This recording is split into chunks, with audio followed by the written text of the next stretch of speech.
Olá pessoal, estamos mais uma vez aqui reunidos com o nosso programa Espiritualidade para Todos, de Nietzsche e Otávio. Essa temática de hoje, reencarnação e ressurreição, era para ser colocada na semana passada, mas aí nas mudanças de planos da nossa vida, acabei colocando agora para essa semana. Tá? Mas é válido também para a nossa reflexão, nosso aprendizado. E hoje vamos tratar essa temática aí dentro de uma visão espírita, para saber do que se trata e por que as religiões utilizam às vezes esses termos e o que realmente isso quer dizer. Vamos lá, o que é reencarnação? Que toda hora a gente está falando, o indivíduo reencarnou, o indivíduo desencarnou, né? Também utiliza esse termo, né? A reencarnação é uma crença que a alma ou o espírito de uma pessoa renasce um novo corpo após a morte. É um conceito presente em várias religiões, como no hinduísmo, no budismo, no jainismo e no nosso espiritismo kardecismo. Então é uma coisa distinta de ressurreição. Ressurreição é o conceito de voltar à vida após a morte do corpo. O conceito presente também em muitas religiões, inclusive no cristianismo, exceto no cristianismo espírita. Atualmente a reencarnação não é uma doutrina das igrejas cristãs tradicionais, mas foi aceita até o século VI. A Igreja Católica condenou a reencarnação no Concílio Ecumênico de Constantinopla, no ano de 553. O imperador Justiniano e sua esposa, Teodora, aboliram a reencarnação. Então, a presença da reencarnação em tradições esotéricas e referência nas escrituras sugere que ela pode ter sido mais significativa no cristianismo primitivo. Alguns padres da igreja, como São Clemente de Alexandria, São Jerônimo e Rufino, ensinaram a reencarnação como uma verdade tradicional a um certo número de iniciados. Então, as religiões que acreditam em reencarnação, não é só a reencarnação não é uma invenção do espiritismo. Muitas pessoas pensam que sim, mas não é. Então, o hinduísmo tem a reencarnação, eles acreditam. É um dos princípios fundamentais do hinduísmo. A reencarnação também é parte do jainismo, budismo e sikhismo. No espiritismo, a reencarnação é um processo natural que ocorre para a evolução dos espíritos.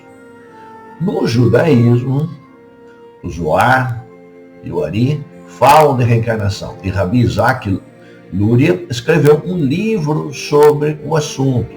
Então, não é só o espiritismo que acredita em reencarnação. A crença na reencarnação não foi, portanto, conforme acabamos de dizer, criada pelo espiritismo. É uma crença muito antiga, que está presente em diversas religiões. O espiritismo simplesmente segue o cristianismo primitivo, que aceita a reencarnação como um processo de aprimoramento e evolução do espírito, fim de alcançar estágios mais elevados e ficarmos mais próximos do nosso Pai, de Deus. Por que o Espiritismo não acredita na ressurreição? Vamos lá. Para o Espiritismo, após a decomposição do corpo material, não existe possibilidade científica de que esse mesmo corpo se regenere, uma vez que ele foi extinto. Não tem como ressuscitar isso.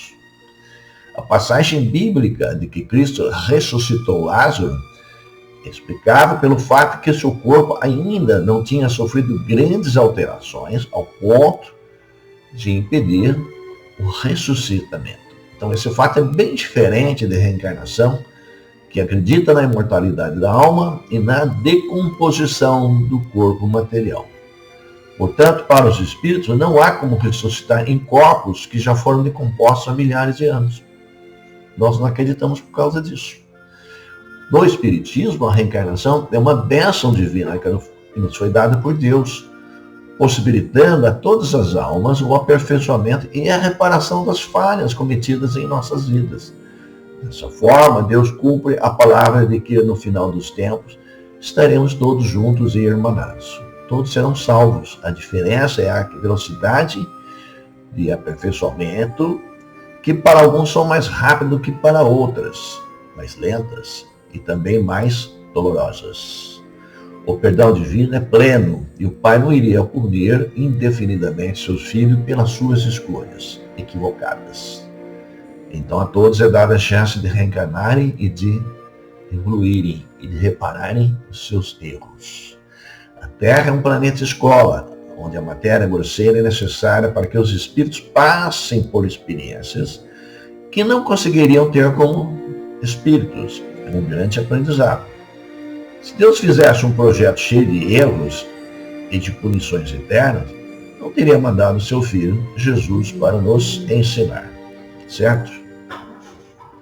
Isso é um fato inequívoco. Só um momento. Muito bem.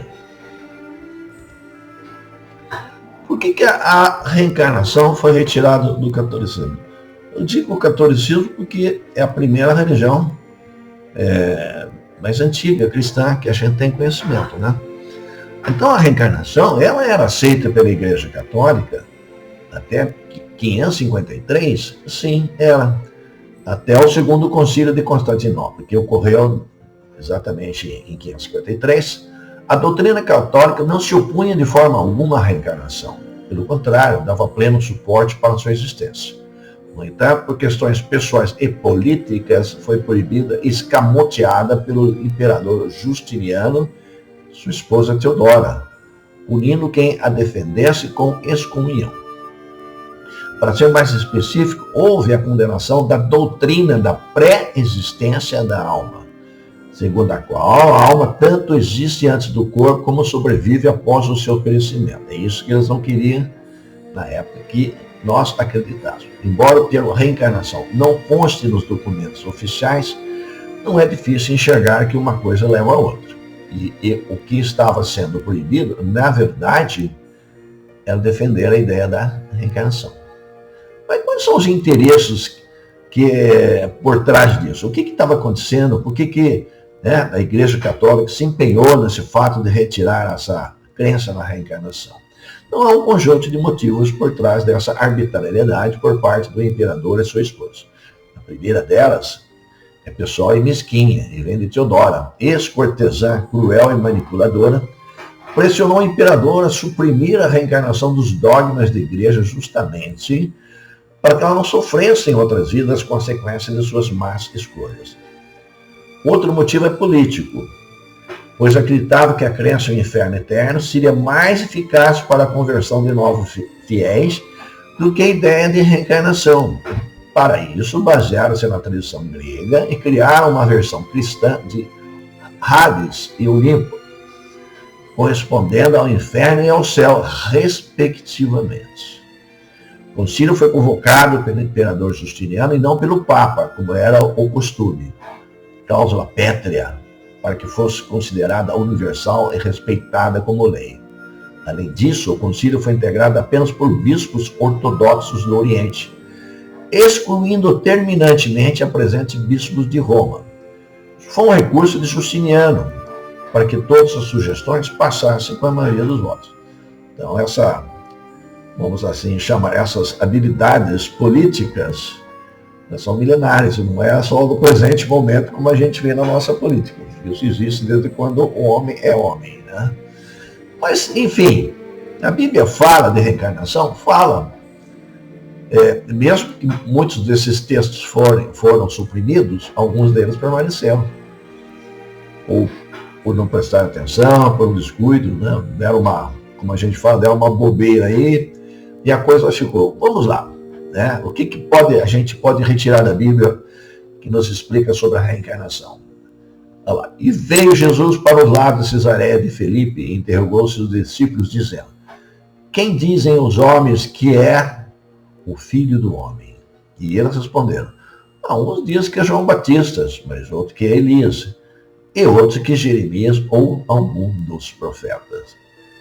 Disse-lhe Jesus: E vós, quem dizeis que eu sou?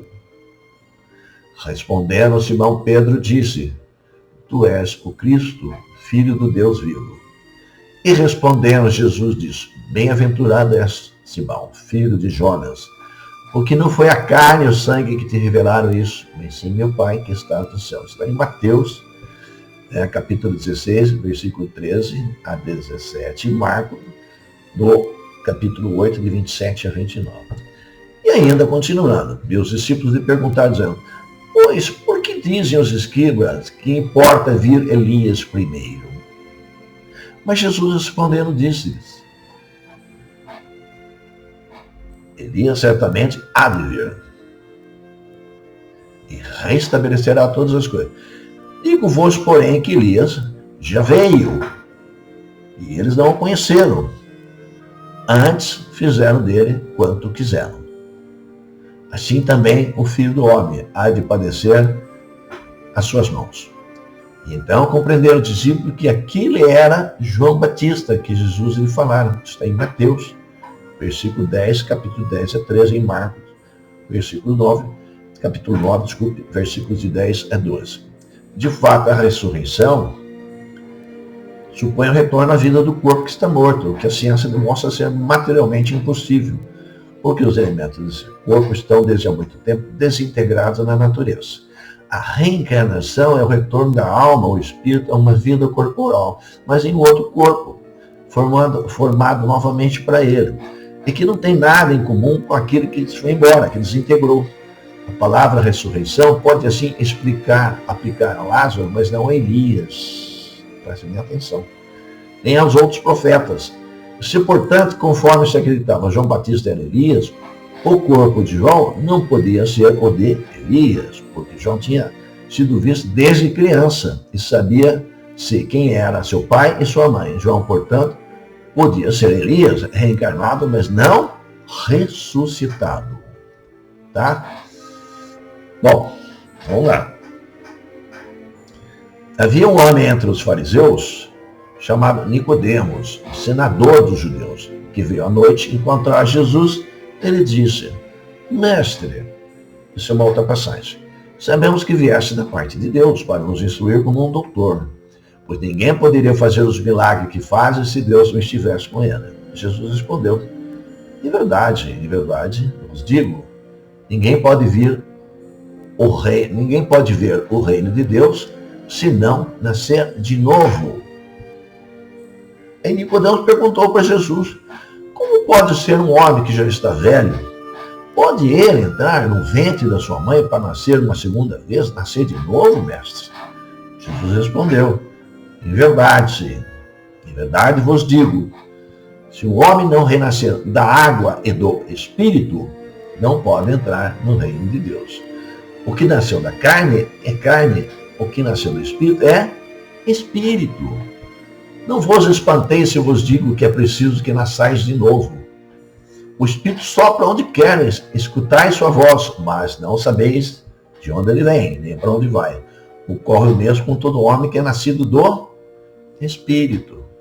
Então Nicodemo perguntou: como isso pode acontecer? Jesus lhe disse: sois mestres em Israel e ignorais essas coisas. Em verdade vos digo que apenas dizemos o que sabemos e que apenas damos testemunho do que vimos. E, entretanto, não recebeis nosso testemunho. Mas se não acreditai quando vos falo das coisas terrenas, como acreditarei quando vos falar das coisas do céu? Está em João, capítulo 3, versículo de 1 a 12. Então, vamos lá, vamos explicar isso daí. Conforme essa crença dos antigos, a água tinha se tornado o símbolo da natureza material, como o Espírito era o da natureza inteligente. Então, essas palavras, se o homem não renascer da água e do Espírito, ou em água e em Espírito, significam, então, se o homem não renascer com o seu corpo e sua alma, é nesse sentido que for entendido naqueles tempos. Tá? Como tem que nascer com o seu corpo e com a sua alma. A mesma interpretação, e como diz, o Espírito vem do Espírito, tá? E o corpo vem do corpo, da matéria. Né? Nossos pais fazem o nosso corpo. Os corpos são provenientes da herança dos nossos pais, mas o espírito não. O espírito vem de Deus. A mesma interpretação, aliás, é confirmado por essas outras palavras de Jesus. O que nasceu da carne é carne. O que nasceu do espírito é espírito. As quais dão a exata diferença entre o espírito e o corpo. O que nasceu da carne é carne, indica claramente que só o corpo procede do corpo e o espírito é independente dele. O espírito sopra onde quer, escutai sua voz, mas não sabeis nem de onde vem, nem para onde vai. Pode-se entender como a alma do homem, ou o Espírito de Deus, que dá vida a quem ele quer. Não sabeis de onde vem, nem para onde vai. Significa que não se conhece o que foi, e nem que será um espírito. Se o espírito ou a alma fosse criado ao mesmo tempo que o corpo, se saberia de onde veio, uma vez que se conheceria o seu começo. De todos os modos, essa passagem é a confirmação do princípio da pré-existência da alma e, por conseguinte, da pluralidade das existências, das reencarnações. Tá? Vamos mais um pouquinho? Aqueles que do vosso povo morreram viverão novamente. Presta bem atenção. Os que estavam mortos ao redor de mim ressuscitarão. Despertai do vosso sono e cantai os louvores a Deus, vós que habitais no pó, pois o orvalho que cai sobre vós é um orvalho de luz, e arruinareis a terra e o reino dos gigantes. Está em Isaías, capítulo 26, versículo 19. Essa passagem de Isaías é também muito clara sobre a sobrevivência da alma após a morte. Se após a morte os espíritos ficassem em algum lugar e lá permanecessem para sempre, teria dito ainda, vivem. Porém, ao dizer que viverão novamente, entende-se que devem voltar a viver. Isso só pode ser uma nova reencarnação, um novo corpo, uma nova roupagem. Entendida de outra maneira, no sentido da vida do espírito, o ensinamento dessa passagem do profeta Isaías seria um contrassenso, uma vez que implicaria a interrupção da vida e da alma. Analisada pelo lado da vida moral, seria a negação das penalidades e dos castigos eternos, visto que restabeleceria o princípio de que todos os que estão mortos reviverão. Não é isso? Preste bem atenção nessas palavras, o que há por detrás disso tudo. Mas quando o homem morre uma vez e o seu corpo separado de seu espírito está consumido, o que é que ele se torna? Está na Bíblia. O homem estando morto uma vez pode reviver novamente. Nesta guerra em que me encontro todos os dias de minha vida, espero que minha transformação chegue. Jó, capítulo 14, versículos de 10 a 14.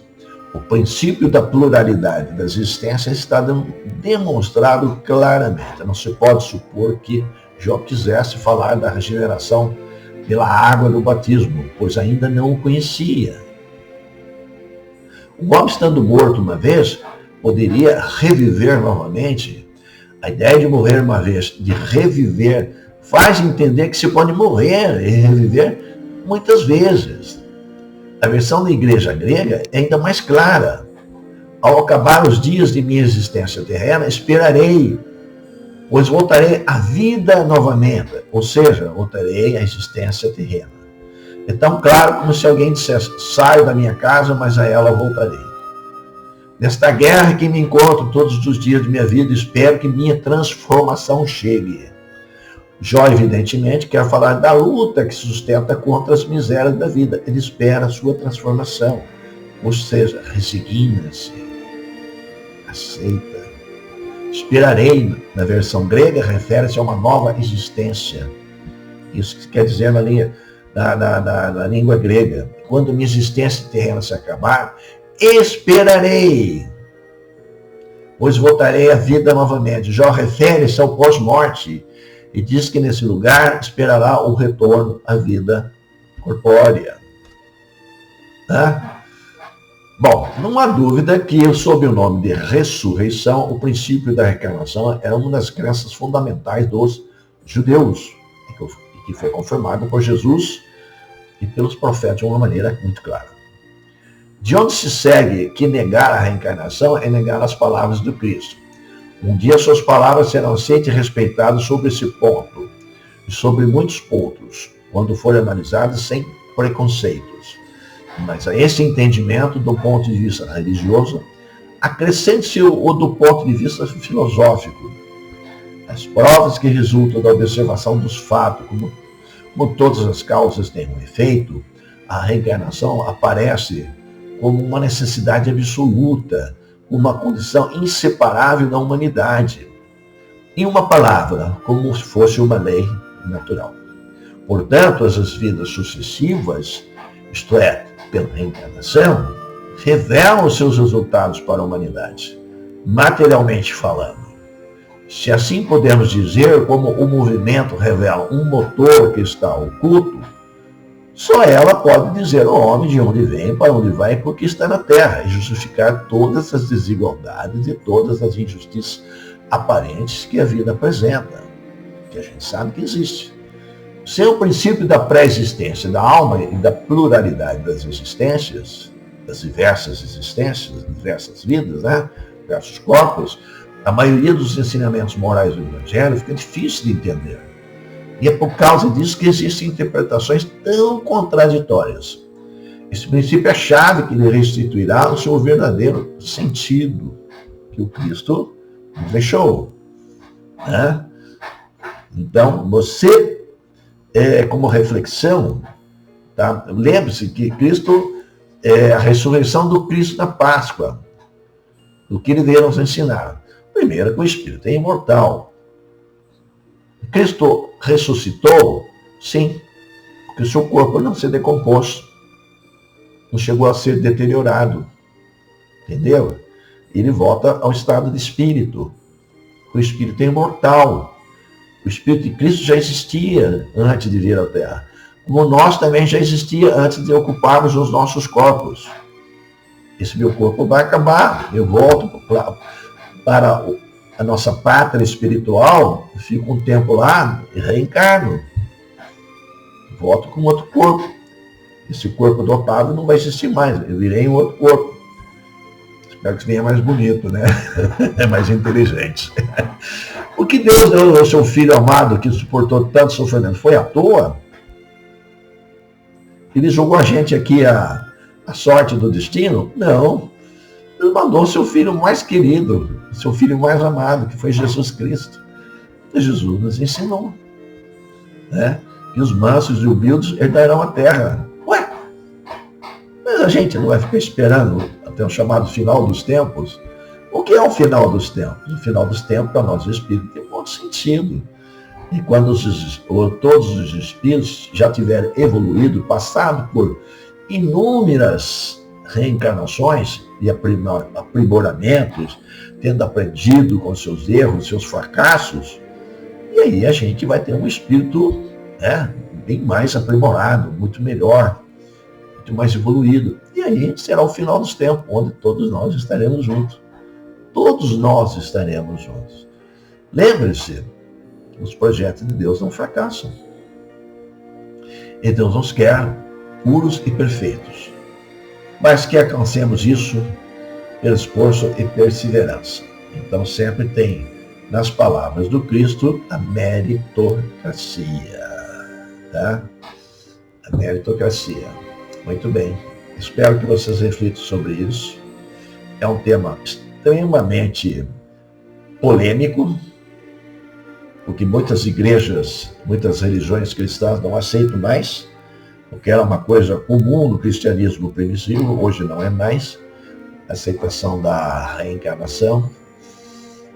A igreja naquela época tinha muito receio de perder fiéis, então era comum falar, alguém desacatar um padre, falar, não me interessa, eu vou reencarnar, o senhor vai me mandar para o inferno, vai me expulsar da igreja, enfim, está me rogando tantas pragas, tantos infortúnios, não me interessa, eu volto. Então os padres perdiam aquela sua autoridade, isso também é um fator que a gente deve levar em consideração. Então eles tiveram como objetivo estabelecer isso, porque a igreja se tornasse cada dia que passasse mais forte, né? E se tornou uma igreja forte. A igreja católica é uma igreja muito forte. Mas a reencarnação, ela é divina, ela existe e Cristo nos ensinou sobre ela. Embora perdido no meio das palavras, dos textos retirados da nosso livro sagrado, que é a Bíblia, nós espíritas voltamos ao primitivismo, ao cristianismo primitivo, para trabalhar em cima desse cristianismo, que é o primeiro e que nós realmente acreditamos. É para vocês refletirem, né? Sempre haverá o perdão para todos, mas dentro de um contexto de evolução e de sucessivas reencarnações. Paz e bem a todos. Uma boa semana.